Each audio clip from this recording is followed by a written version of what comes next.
Hi fish fans, it's Raina, the mermaid. I was getting ready to make some YouTube videos about reviews, talking about fins, talking about tails, but I'm finding it hard to get in the headspace given everything that's going on in the world and a lot of tricky things I've also been dealing with, and I thought it might help me to make a video update first before I started tackling some of these other things and just get everything all off my chest. So if you've been following me, I think I've hit like 14 or 15 years now on YouTube with this account, which is pretty cool, and I have used it to document my mermaid journey through the majority of my journey. Prior to this account, I did have another account where I posted a lot of my original music, and when I first started dabbling with mermaid stuff, I would put some videos on that. And then, of course, when it became a business, I started this channel specifically, and I kind of abandoned the other one. So I do have content that is a bit older than this channel, but this channel pretty much documents everything. I'm feeling really thankful for YouTube at the moment because there has been a lot of issues recently with all the other social media platforms. We had the TikTok ban that barely lasted a day. I have not invested much in TikTok because TikTok does not pay Canadian creators, and their excuses for doing so are not good, and neither does Facebook. YouTube manages to do it, so I know that they can do it, they just don't want to, and both platforms feel very exploitive to me for Canadians. A lot of Canadians will still try to grow those platforms because they can get business opportunities through it, they might be able to get brand sponsorships, but it's a lot of immense upfront work to grow an audience and then to know that the corporation that's running it is making all this money off you and not giving you a cut and has no good reason to do so. So I've always loved YouTube because you may not know this, but YouTube was the first platform to pay creators and not just pay them, but pay them a fair amount.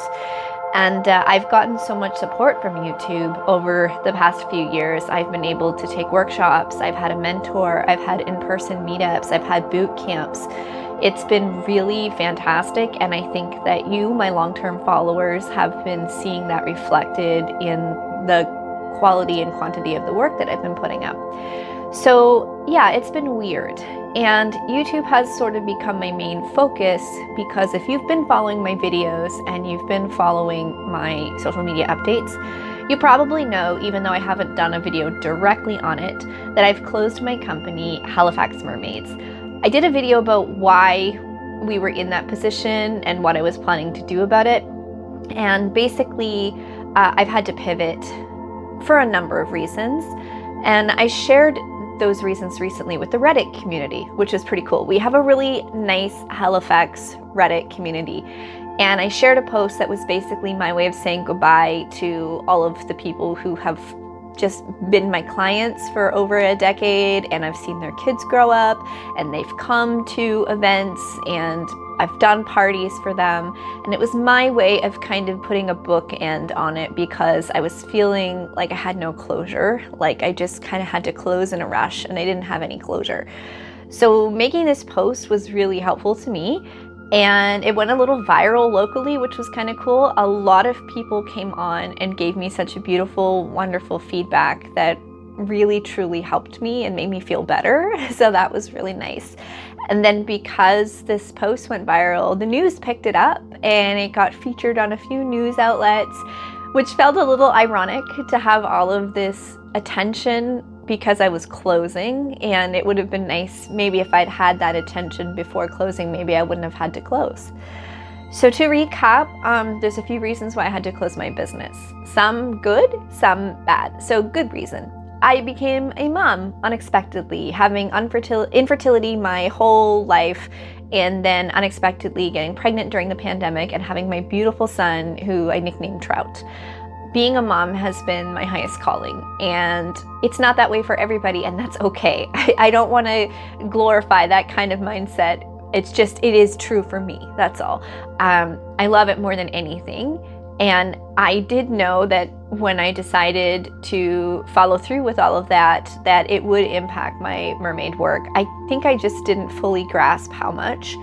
Don't have a lot of support, so it was really difficult. He would have to come with us to gigs, and it was really difficult to find childcare. And as he's getting older and becoming a toddler, he's very bored at gigs, and it's very stressful trying to perform and also keep him safe. And my husband and I just taking turns, and then like hiring help became really expensive. It kind of got to the point that you're spending all the money that you do make to allow yourself to do it by childcare and everything like that. So that was sort of one facet of it. Another facet is just age and health. I just turned 39 years old, and I have a lot of health conditions, as people know, and they've been up and down. Sometimes I have really good years, sometimes I have really hard years, but I'm really struggling to bounce back after having a baby, and it's been 3.5 years. And when I say bounce back, I don't mean my looks or my weight. I mean the damage that was done to my body because of a high-risk pregnancy. I had gestational diabetes, I had eclampsia, which turned into postpartum eclampsia, which is a very high blood pressure and can lead to stroke. And it's been 3.5 years of a lot of lifestyle work and support from my doctor and medication, and I'm still struggling in those areas, and there just appears to be some damage to my heart because of it, and my risk has gone up for other things. So I also had a major surgery a year ago for my endometriosis, and it was very successful, but the disease is incurable. So I still do have issues from that as well. And these things have just kind of been stacking, and I'm very, very, very tired all the time. My energy levels are very low, and it just feels like trying to do things. It's really difficult for me to just get through the day-to-day of working a job and taking care of my son and just all the things that come with being a wife and a mother, let alone running a business and being sort of like a YouTube personality on top of it. So that's been difficult. And it feels sometimes like I am trying to move through wet concrete. It's just I feel so much resistance at every turn. So my health and motherhood have been two big reasons. On the financial side of things, I've explained in other videos that the pools have tripled in pricing, which has really priced out our market. Clients cannot afford to pay for a pool rental and then hire a mermaid on top of it. Insurance costs have also gone way up in Canada, and I was not able to balance the huge increase. I think if we lived somewhere with more people and more opportunities for bookings, I could offset it, but to give you some perspective, Canada is the second largest country in the entire world by size. However, there are more people in California than there are in Canada. So even when we Canadians feel like there's a lot of people because of immigration and growth, there's still not a lot of people. So the infrastructure is not really there. And just post-pandemic, money is being spent differently. People just don't have the funds for renting a pool if it's going to cost them hundreds of dollars to rent a pool for like an hour, and then rent a mermaid on top and all the other fixings that go. That used to be our main bread and butter. Through the off season in the winter, we would do 3-4 bookings every weekend. And we went from that to like 1 or 2 a year of that style of booking. So that was hard. So we became very seasonal in the last 2 years, where most of our work was still in the summer, but even that was dwindling. And I think we had a lot of success, and part of being a responsible business owner is just knowing when to pull the plug. And when you are working a day job to pay for the expenses of your side hustle, it's no longer beneficial to you. And though I miss greatly doing bookings, it's just not the time in my life for that, for all of these factors. So I fully endorse 2 other companies locally who have bigger overreaching entertainment bookings. So they don't just book mermaids, they do circus, they do acrobats, they do fire, they do everything, and kind of added mermaids to the mix, and I can subcontract under them, which means I can still do bookings myself, but I'm going through another company, and that company is handling all of the administration stuff, handling the insurance, and I just show up with my tail and do a gig. And a lot of mermaids have always worked that way, which is cool. So I think that's a better fit for me in this phase of my life. It does come with a lot of mixed feelings. Definitely miss the extra income when it was a thing, and definitely just miss the traveling I got to do, meeting new people, the joy. And I still do little things here and there. So next weekend I'm gonna do my friend's daughter's birthday, and I'm just doing that for them as my friend, and it'll be fun to put on the mermaid tail and surprise a 3-year-old and make her happy. I will really enjoy that. There are some realities though with being 39 and older. There are lots of great, wonderful, talented, beautiful mermaids and mermen in their 20s. And unfortunately, you know, the client base can be pretty ageist and people just don't want a middle-aged mermaid. And I'm kind of okay with that. Like, I'm making jokes about it all the time. I think there are some great middle-aged mermaids who are able to really keep up and do it, and they're still doing those type of gigs, and all the power to them. I just don't think that's for me at this phase in my life. I do really miss more of the corporate gigs and the big festivals and stuff like that, but who knows? The door is not completely closed on those things. I'm just doing them in a different way now, so we'll see how it goes. My main focus has been YouTube, but there's been some double-edged sword with that as well. So as I mentioned earlier, just the juggling of the other social media accounts can be very difficult. People don't often, when they look at the success of like internet personalities or influencers, they don't necessarily think of YouTube. They're looking for that TikTok and those numbers. They're looking for the Instagram and those numbers. I haven't had any luck growing my Instagram. My Instagram has been sitting at 40,000 followers for like 5 years. And I find the Instagram reels very, very time consuming to make. And not just that, I have very limited opportunities to create content that is competitive. So on Instagram, there are tons of amazing, talented merfolk, and they live in warmer places where they can go out every single day and make content. I'm extremely limited by our seasons. I can only get outside during a small window. I'm limited by our pools and the access to them, and it's just Canadian. It's just different. So I am trying to come up with content on Instagram that is a bit more of a storytelling bit, looking at like my different experiences over my career, using a bit of archive footage, trying to add in new footage when I can, and trying to focus on what makes me unique and stand out, as opposed to trying to compete with merfolk who are getting in aquariums every day, who are swimming in the Florida Springs every day, who come from a money background and can buy the latest $5,000 silicone tail all the time. I can't compete with that. That's never been my thing. So my thing has always just been educating and empowering others and working with kids and my love of the environment and being Canadian. So I'm leaning into this niche. On YouTube, my long form videos are tanking in comparison to my shorts. My shorts do really, really well with an international audience. People love it. My long forms, it's like they're just a labor of love. I'm putting out these videos for the 500 views that they might get of my devoted followers, because you're still important to me, and it's still important to me to share this. And also, it's almost archival in a way. I like to archive and create these memories of the mermaid industry, this bubble in time. Looking back at videos that are like 10 years old, it's been really fascinating for me to see the changes since then. And I also just want to be a resource, and I think my long form videos are the best way to do that. So come hell or high water, I'm going to keep making them, even if they don't do as well on paper. My shorts are doing really well, but the interesting thing about YouTube shorts is that the content that I find that is doing well is more B-roll stuff. And I had someone comment on this recently. It's like B-roll, behind the scenes, almost like outtakes.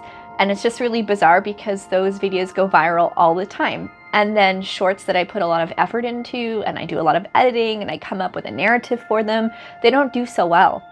And it can be really discouraging as an artist to have the work that you're putting so much energy into not really get seen, and then stuff that you're just kind of throwing up gets really lots of amazing coverage. It's wild. So I'm still trying to figure out that balance. I'm really enjoying doing live streams. I've done a few live streams which have garnered a lot of followers and a lot of views, and I've had a lot of fun doing that. And doing the live streams, I'm able to show a bit more of Nova Scotia, which is really great. I did a polar bear swim on New Year's, and I showed that, and we had a hilarious live stream. I did an interview with Mermaid Shay, and that was a great live stream. So I'm really enjoying that, but it doesn't really get viewed by my fans. It gets pushed out to audience who don't already follow me. So it's a cool, interesting way for me to have some growth there. So yeah, I'm finding my way through this weird new YouTuber experience, and I'm taking it one day at a time. I'm just finding myself really burnt out creatively right now, and I have so many great ideas and just not enough time to do them and not enough resources to do them. And all I can do sometimes is just try to be consistent and put out consistent content, even if it's not as much as I want, even if it's not as polished as I want. I think the consistency is still the most important thing, so I'm going to keep doing that. What do I hope for the future? You know, I have a bizarrely high amount of views and subscribers, but I don't get the income that people think I get because of those numbers. It all has to do with the demographics of the viewers and how advertisers value those viewers. And I'm going to do a whole different video on this because I feel like there are a tremendous amount of myths out there about the YouTube algorithm, about how they pay people, about all these extra programs. So I'm going to do a video about that at another time. But really, I would just like to see some more financial success on YouTube. I'm going to keep focusing on my quality content, but for me, the thing that is going to help me is really just converting more of those subscribers and viewers who watch my shorts and get them to watch my long forms, because those make more money. And also just trying to grow my North American demographic, because right now I'm a majority international demographic, and that makes me feel a little lost in my own fan base. I'm like disconnected a bit, and I think it's amazing that mermaids are being so loved by an international audience, but it's also still really important to me to be grounded in my local audience as well, because that is what made me who I am. So that's what I'm doing. That's my goal, and I'm going to keep putting out review videos. I've got some collaborations with Taylor and with the Lemonade Mermaid. I'm going to keep working on my health. I don't know if I'm going to document it or not, but if you've watched me this far, I do appreciate you supporting me on Instagram. I don't really care about TikTok, but Instagram would help going forward, because that does help with brand deals and things like that. And I'm just going to keep trying to stick to my principles and put out the content that I believe is needed in our community, and that I think people are going to enjoy and that I'm passionate about. And sometimes that does mean just putting out all my B-roll and shorts, because it keeps the account going and keeps the momentum and buys me a buffer time so that I can work on these long form videos. And also, my long form videos are not as polished as I would like. I'm editing them on my mobile phone with CapCut. I don't have time right now to boot everything into Vegas Pro and do these big elaborate edits. I just don't. But I'm hoping that with more success, I will be able to rely more on YouTube so that I can designate more time for things. So we'll see what happens, but I appreciate you listening to this. I appreciate you following me. I really am so thankful for all of your support, and I feel like the world is a really scary place right now, and I just want you to know that you matter, and I value you, and your life and your safety is important. And I hope that my mermaid artistry is just going to bring you a little bit of joy in difficult times and inspire you to get through difficult times too. So all of my love, best fishes.